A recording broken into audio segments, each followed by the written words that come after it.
নরসিংদীর মাধবদীতে এবং গাজীপুরের বাইপালের এই মাঝারি ভূকম্পন কি শুধু ঝাঁকুনি ছিল?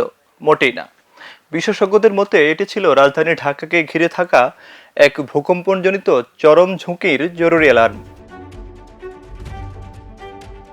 বিশেষজ্ঞরা বলছেন, ঢাকা, নরসিংদী, দোহার ও মানিকগঞ্জ অঞ্চলে একটি সক্রিয় ভূমিকম্প ফাটল বেল্ট জেগে উঠেছে।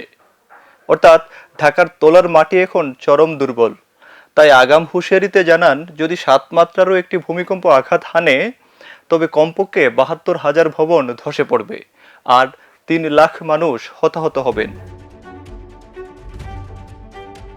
অপরিকল্পিত ঢাকা শহরে তখন উদ্ধার কাজ চালানো প্রায় অসম্ভব হবে, যা পরিস্থিতিকে এক চরম মানবিক বিপর্যয়ের দিকে ঠেলে দেবে।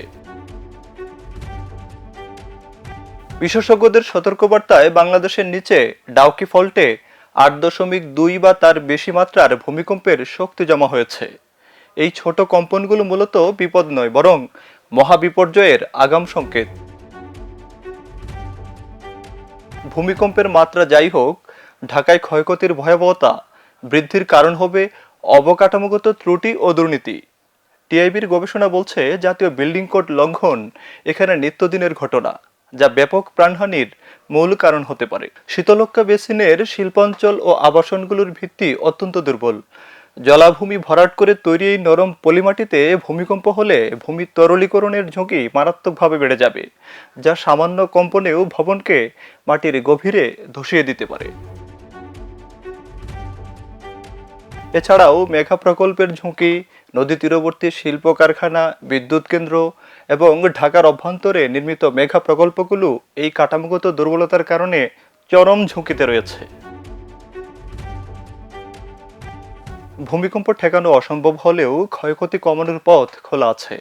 বিশেষজ্ঞদের জরুরি আহ্বান হলো, প্রথমে ঝুঁকিপূর্ণ ভবনগুলো চিহ্নিত করে দ্রুত রেট্রোফিটিং এর মাধ্যমে সেগুলোকে ভূমিকম্প সহনশীল করতে হবে।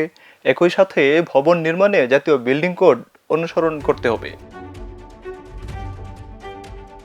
এছাড়াও ওয়ার্ড বা থানা ভিত্তিতে স্বেচ্ছাসেবকদের দল তৈরি করে নিয়মিত মহড়ার আয়োজন এবং ঢাকার ঝুঁকিপূর্ণ বিবেচনা করে সেগুলোকে দুর্বল জায়গাগুলোতে প্রস্তুতি পরিকল্পনা তৈরি বাস্তবায়ন এখন অপরিহার্য হয়ে উঠেছে।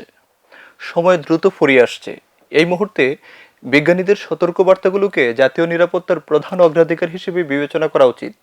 অবকাঠামোগত দুর্বলতা এবং প্রস্তুতির অভাবকে দ্রুত মোকাবেলা করতে না পারলে একটি মাঝারি মাত্রার ভূমিকম্প আমাদের জন্য এক অভাবনীয় মহাবিপর্যয় ডেকে আনতে পারে।